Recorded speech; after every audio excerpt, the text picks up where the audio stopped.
మనం గత వీడియోలో తెలుసుకున్నటువంటి విషయం ఏమిటో ఈరోజు తెలుసుకుందాం. ఈరోజు మనం అధ్యాయం 4 భాగం 3లో అడుగు పెట్టుకున్నాం. ఈ అధ్యాయం 4 భాగం 3లో ఏమిటి అనేది తెలుసుకుందాం. అయితే గత వీడియోలో మనం ఏం చెప్పుకున్నామండి? సత్యదేవుని యొక్క పూజను చేసుకుని ప్రసాదము విడిచిపెట్టి భర్తని చూడడానికి కళావతి రేవు దగ్గరికి వెళ్ళింది అని చెప్పుకున్నాం. అయితే ఈ కళావతి రేవు దగ్గరికి చేరుకున్నాక ప్రసాదం విడిచిపెట్టి ఏం జరిగింది అన్నది ఇప్పుడు మనం తెలియజేసుకుందాం. శ్రీ గణేశాయ నమః. అందరికీ కూడా నమస్కారం. గురు బ్రహ్మ గురు విష్ణు గురుదేవో మహేశ్వర గురు సాక్షాత్ పరబ్రహ్మ తస్మై శ్రీ గురవే నమః. సదా శివసమారంభాం శంకరాచార్య మధ్యమాం అస్మదాచార్య పర్యంతాం వందే గురు పరంపరా. అస్మద్ గురుచరణారవిందాభ్యాం నమః. పరమేశ్వరాయ నమః. అయితే ఈ కళావతి ప్రసాదమును విడిచిపెట్టి సత్యదేవునికి కోపం వచ్చిందట. ఈ యొక్క ప్రసాదమును విడిచిపెట్టడం వల్ల సత్యనారాయణమూర్తి కోపం వచ్చి ఆ యొక్క నావలో ఉన్నటువంటి భర్తను ఆ సముద్రంలో ముంచివేస్తాడు. ఎవరి భర్తను అంటే కళావతి యొక్క భర్తను ఆ యొక్క నీళ్లలో ముంచివేస్తాడు. ముంచివేసిన తర్వాత ఈ యొక్క కళావతి యొక్క భర్త ఆ యొక్క నీళ్లలో గర్భములోకి వెళ్ళిపోతాడు. గర్భము అంటే జలాశయములో సగదూరం వెళ్ళిపోతాడు. వెళ్ళిపోయిన తర్వాత అక్కడే ఉన్నటువంటి జనులు బంధువులు వీళ్ళంతా కూడా నోటి మీద వేలేసుకుని ఆశ్చర్యముతో చూస్తున్నారు. ఎందుకని ఆశ్చర్యంతో చూస్తున్నారండి అంటే, అరే ఇక్కడ ఇన్ని పడవలు ఉన్నాయి, మనమంతా జనులమే, మరి ఒక సుడి రాలేదు, అల రాలేదు, కనీసం అని ఒక వాన కూడా రాలేదు, చిన్నపాటి జల్లు కూడా రాలేదు. మరి ఇలా రానప్పుడు ఈ యొక్క షావుకారు గారి అల్లుడు గారి పడవ ఎందుకు మునిగిపోయింది, ఏం తప్పిదం వల్ల మునిగిపోయింది అని చెప్పి అందరూ కూడా విమర్శించుకుంటూ దీని గురించి మాట్లాడుకుంటూ నోటి మీద వేలేసుకుని చూస్తూ ఉన్నారట. ఆ రేవులో ఉన్నటువంటి జనులంతా కూడా ఆశ్చర్యంగా చూస్తూ ఉండగా ఆ తీరములో ఆ తీరవాసులందరూ కూడా విచారము పొందిపోయారు. అరే అయ్యయ్యో, షావుకారు గారి అల్లుడు గారి నీళ్ళల్లో మునిగిపోయారు అయ్యో అని చెప్పి బాధపడుతూ ఉన్నారట. బాధపడుతూ ఉండగా ఆ షావుకారు గారు కూడా ఏమిటి ఇలా జరిగింది, ఇప్పటి వరకు కూడా జరిగినటువంటి తప్పులన్నీ కూడా స్వామివారి యొక్క మాయ వలనే మేము తప్పులు చేశాము, వాటికి శిక్షలు అనుభవించాము. మరి ఈరోజు మేము ఎటువంటి తప్పిదము చేయలేదు కదా, మా యొక్క వ్యాపారాన్ని పూర్తి చేసుకుని ఇంటికి వచ్చి మా యొక్క భార్యలకు అంటే నా భార్య పిల్లలకు తెలియజేయమని చెప్పి నేను వర్తకుడిని పంపించాను. మరి నేను ఇక్కడ ఎటువంటి తప్పిదము చేయలేదు కదా, ఎందుకని నా యొక్క అల్లుడు నీళ్ళల్లో మునిగిపోయాడు అని చెప్పి విచారంతో కూలిపోయి ఉంటాడు ఈ యొక్క షావుకారు గారు. అలా దుఃఖము పొందుతూ ఉన్నటువంటి షావుకారు గారు తన ఒక వాక్యము పలుకుతుందట. ఏమిటండి ఆ వాక్యము, ఏమని పలికారండి అంటే, నజనేకస్య దేవస్య హేళాయానాశ్చౌ సహాహృత సత్యదేవస్య మహాత్మ్యం జ్ఞాతం వక్తు నశక్యతే. ఏ దేవుని విలాసము చేత ఈ ప్రకారముగా జరిగినదో తెలియట్లేదు. సత్యదేవుని యొక్క మహిమను తెలుసుకొని చెప్పుటకు ఎవరి తరము కాదు అని చెప్పి ఆ యొక్క షావుకారు గారి భార్య లీలావతి పలికిందట ఈ విధముగా. అయితే తతఃకళావతి కన్య నష్టే స్వామి నదిఃకిదౌ గృహీత్య పాదుకాంతస్య శ్యూనాగంతుం మనో దదౌ. ఆ కళావతి భర్త యొక్క పాదుకలను తీసుకుని మరణించుటకు, భర్త ఏ నీళ్లలో అయితే మునిగిపోయి ఉన్నాడో ఆ నీళ్లలో మరణించుటకు బయలుదేరి ప్రయత్నం చేస్తూ ఉండగా ఆ పక్కనే ఉన్నటువంటి వర్తకుడు షావుకారు గారు కళావతి యొక్క తండ్రి ధర్మము తెలిసిన వాడై కూతురి యొక్క మరణ ప్రయత్నాన్ని చూసి మిక్కిలి దుఃఖము పొందుతూ ఉంటాడట ఈ యొక్క షావుకారు గారు. మిక్కిలి దుఃఖము పొందుతున్నటువంటి ఈ యొక్క షావుకారు గారు బాధపడుతూ ఆ యొక్క సత్యనారాయణ మూర్తిచే అపహరింపబడినదా అని చెప్పి తనలో తాను ప్రశ్న చేసుకుంటాడట. ఎందుకంటే ఇప్పటి వరకు కూడా తను బాధపడినవన్నీ కూడా యొక్క సత్యదేవుని వల్లే. ఎందుకు ఈ యొక్క షావుకారు గారికి ఇన్ని బాధలు కలుగుతున్నాయి అంటే, వ్రతము చేస్తానని చెప్పి అనుకుని వ్రతము చెయ్యకపోవడం ఒక తప్పు.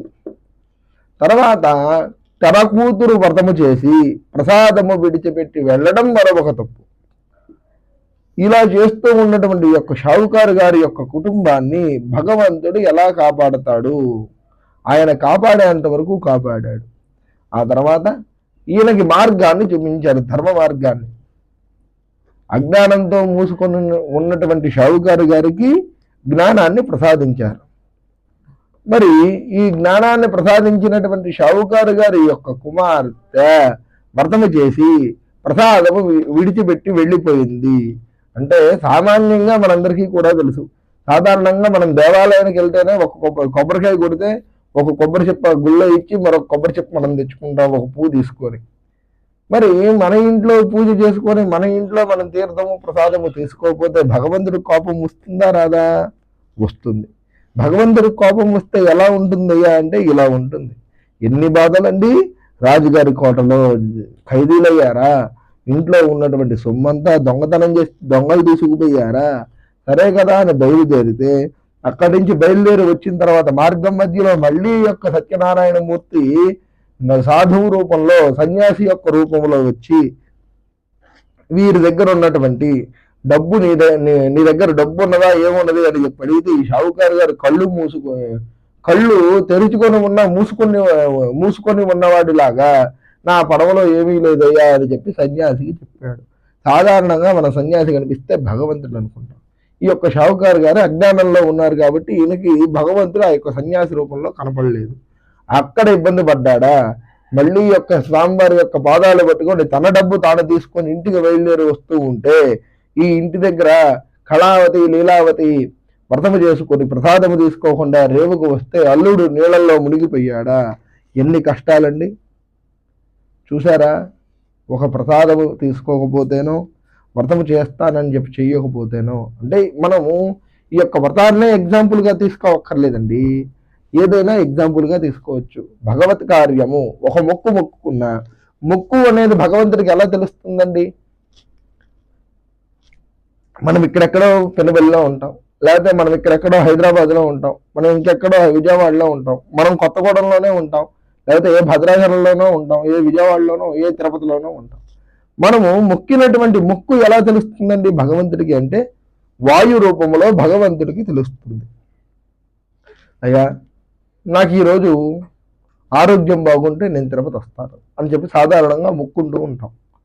లేకపోతే ఏ కాణిపాకం వస్తాను, లేకపోతే కాంచీపురం వస్తాను, లేకపోతే ఇప్పుడు అరుణాచలం అనుకుంటున్నారు జనమంతా, అరుణాచలం వస్తాను, నీ గిరి ప్రదక్షిణ చేస్తాను, లేకపోతే ఏ భద్రాచలం వస్తాను, విజయవాడ వస్తాను నడుచుకుంటూ అని చెప్పి 10 విధాలుగా మొక్కుకుంటూ ఉంటాం.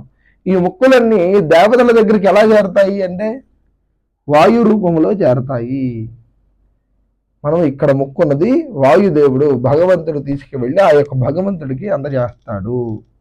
అది మనం మొక్కినటువంటి మొక్కు. ఆ యొక్క మొక్కుబడి మనం తీర్చకపోతే ఇలా ఉంటాయి అన్నమాట. కష్టాలు అనేది ఎలా చూపిస్తాడు భగవంతుడు అనే దానికి ఈ యొక్క సత్యనారాయణ స్వామి యొక్క వ్రత కథ 4వ కథ మనందరికీ కూడా ఒక చిన్న ఉదాహరణగా తీసుకోవచ్చు. ఈ యొక్క వ్రత కథని 4వ కథని మానవుడి కోసమే, సత్యదేవుని యొక్క వ్రత కథ ఎందుకు పుట్టిందండి అంటే మానవుల కోసమే వ్రత కథ పుట్టినది. ఈ యొక్క మానవులు మొక్కుబడులు తీర్చలేకపోతే వాళ్ళకి ఎలాంటి కష్టాలు వస్తాయి అనేటువంటి విషయాన్ని తెలుసుకోవాలి. ఈ యొక్క వ్రత కథలో మనం చేసినటువంటి తప్పులన్నీ కూడా దీంట్లో సరిదిద్దుకోవచ్చు. ఒక దేవాలయానికి వెళ్ళి ప్రసాదము తీసుకోకపోతే ఎలాంటి పరిస్థితి వస్తుంది, ఇంట్లో పూజ చేసుకొని ప్రసాదము తీసుకోకపోతే ఎలాంటి పరిస్థితి వస్తుంది అనేటువంటి విషయాలు మనకు దీంట్లో తెలుస్తాయి.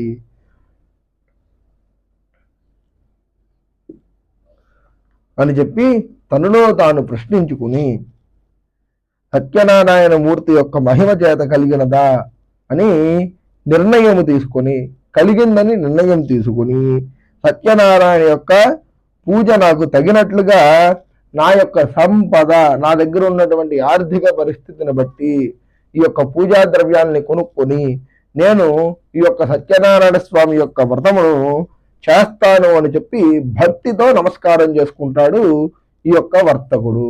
ఎప్పుడైతే వర్తకుడు భక్తితో నమస్కారం చేసుకుంటాడో అప్పుడు ఈ యొక్క వర్తకుడికి మార్గం కనపడుతుంది. ఎలాంటి మార్గం కనపడుతుందంటే, తతస్తుష్ట సత్యదేవో దినానాం పరిపాలక జగదావచనం చేయవ కృపయా భక్తవత్సల. అంటే ఆ వర్తకుడు మొక్కిన తర్వాత సత్యనారాయణ మూర్తి వారి యొక్క భక్తికి మెచ్చి ఒకనొక వాక్యము పలుకుతారట ఆ యొక్క సత్యదేవుడు. ఎలా వాక్యము పలుకుతాడండి అంటే, ఆకాశ రూపములో వాక్యము వినపడుతుంది. ఆకాశము నుంచి మాటలు వినపడతాయి కానీ మరి ఒక మనిషి కనపడటలేదు. ఏ వాక్యము? ఓయి వర్తకుడా, నీ యొక్క కుమార్తె వ్రతమునైతే చేసిందయ్యా. నువ్వు మొక్కినటువంటి మొక్కు పూర్తి చేయడానికి నీ యొక్క భార్య కుమార్తె లీలావతి అను కళావతి వీళ్ళిద్దరూ కూడా వ్రతము చేశారు. లీలావతి ప్రసాదము తీసుకుంది కానీ కళావతి వ్రతము పూర్తి చేసుకొని ప్రసాదము తీసుకోకుండా, భక్షించకుండా రేవు దగ్గరికి తొందరగా వచ్చింది.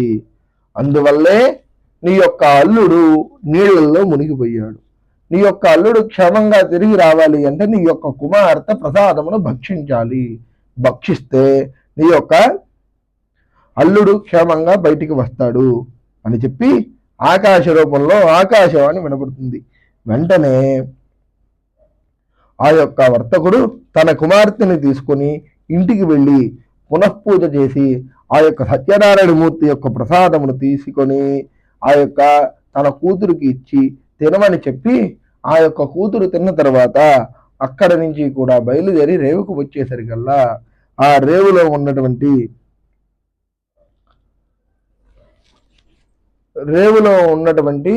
అల్లుడు గారు అప్పుడే నిద్ర లేచిన వాడిలాగా కళ్ళు నెమురుకుంటూ పడవని దిగుతాడు. దిగిన తర్వాత ఆ యొక్క అల్లుడిని చూసి, అల్లుడిని అంటే షావుకారు గారికి అల్లుడు, కళావతికి భర్త. అంటే అల్లుడిని చూసి ఈ యొక్క షావుకారు గారు చాలా ఆనందపడతాడు. భర్తని చూసి కళావతి చాలా ఆనందపడుతుంది.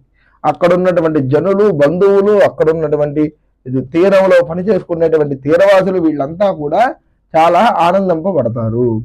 అయితే కళావతి ఆ యొక్క తండ్రితో చెబుతోంది, తదా కళావతి కన్య జగదా పితరం ప్రతి ఇదానీ స్వగృహీం నహి విలంబం కురు కథం. అంటే ఆ కళావతి తండ్రి దగ్గరికి వెళ్ళి చెబుతోంది, అయ్యా తండ్రి గారు, ఇప్పటికే ఆలస్యమైంది.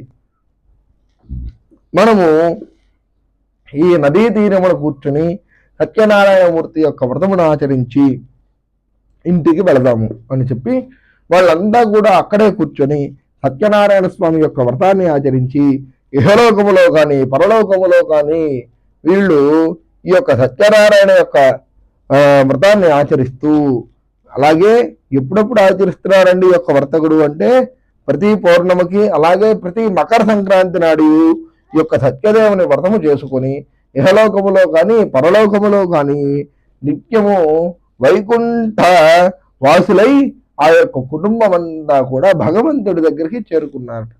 ఇక్కడికి మనము అధ్యాయం 4 భాగం 3ని పూర్తి చేసుకున్నాం.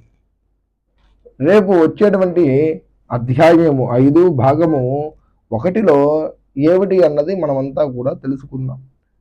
అయితే ఈ యొక్క సత్యనారాయణ స్వామి యొక్క వ్రతము 6, 7, 8, 9 కథలు కొంచెము మనకి తెలియనటువంటి కథలు. అవి కొంచెం ఇంట్రెస్ట్గా ఉంటాయి. అయితే ఇక్కడికి మనం ఈ యొక్క వ్రతాన్ని పూర్తి చేసుకున్నాం. ఈ యొక్క వ్రతాన్ని అంటే ఈ యొక్క వ్రత కథని 4వ అధ్యాయాన్ని 3వ భాగంతో మనం పూర్తి చేసుకున్నాం. ఇక్కడికి లోకా సమస్త సుఖినో భవంతు, సర్వే జనాః సుఖినో భవంతు. స్వస్తి స్వస్తి ప్రజాభ్య పరిపాలయంతాం యాయేన మార్గేణ మహీం మహీషాః గోబ్రాహ్మణేభ్య శుభమస్తు నిత్యం లోకా సమస్త సుఖినో భవంతు. మనం ఇక్కడికి తెలుసుకున్నటువంటి నీతి ఏమిటండి అంటే, ప్రసాదము విడిచిపెడితే మనకి ఎలాంటి పాపము వస్తుంది, వ్రతము చేస్తానని చెప్పి చేసుకోకపోతే ఎలాంటి కష్టాలు వస్తాయి, భగవంతుడి కోపం వస్తే ఎలా ఉంటుంది అన్నది మనం ఈ యొక్క 4వ అధ్యాయంలో తెలుసుకున్నాం. అంటే ఇక్కడికి ఈ యొక్క 4వ అధ్యాయంలో 3 భాగాల్లో మనం తెలుసుకున్నటువంటి నీతి. అందుచేత లోకా సమస్త సుఖినో భవంతు. స్వస్తి.